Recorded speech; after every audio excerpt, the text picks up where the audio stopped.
ఎక్కడైనా ఏదైనా కొత్తవి తయారు చేసినప్పుడు వాళ్ళ సైంటిస్టులు దాన్ని కనుక్కొని తయారు చేసినట్టు ఉంటాయి. కానీ పాకిస్తాన్ న్యూక్లియర్ బాంబ్ మాత్రం దొంగతనం చేస్తుందని మీ అందరికీ తెలుసా?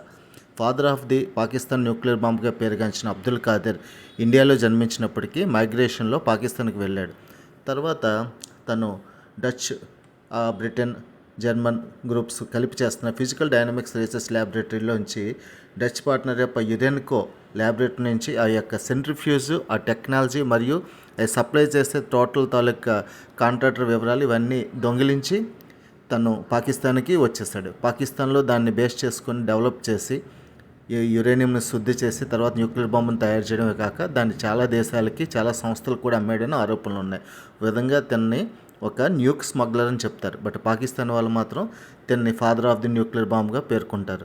తను ఈ అణ్వాయుధం యొక్క టెక్నాలజీని, యురేనియం శుద్ధీకరణని తనకే కాకుండా తన మిత్రపక్షమైన కొన్ని అరబ్ కంట్రీస్ కూడా అమ్మాడని వార్తలు ఉన్నాయి. అందులో ఇరాన్ కూడా ఒకటి. ఇప్పుడు ఇరాన్ యురేనియం శుద్ధీకరణ కానీ లేకపోతే ఈ అణ్వాయుధాల తయారీకరణ కానీ ఇదంతా పాకిస్తాన్ నుంచి చౌర్యం ద్వారా వచ్చిందే.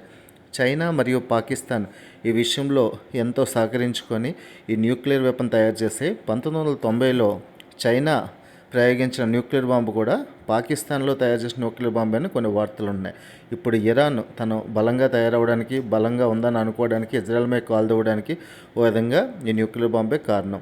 పర్వేజ్ ముషర్రఫ్ తనపై ఆరోపణలు ఉన్నప్పటికీ అబ్దుల్ ఖాదర్ ఖాన్కి ఇస్లాం హైకోర్టు ఎగెనిస్ట్గా కూడా తనకి క్షమాభిక్ష ప్రకటించాడు. తర్వాత ఆయన కోవిడ్ వల్ల 2021లో అక్టోబర్ 10న చనిపోయాడు.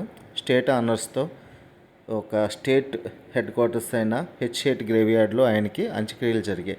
ఈ విధంగా ఒక దొంగను కూడా గౌరవించిన ఘనత పాకిస్తాన్కి దక్కుతుంది. ఏదైనప్పటికీ సొంత టెక్నాలజీ లేకుండా వేరే వాళ్ళ బ్లూ ప్రింట్ దొంగిలించి దాన్ని తయారు చేసిన అసమర్థుడిగా ఖాదర్ ఖాన్ మిగిలిపోయాడు.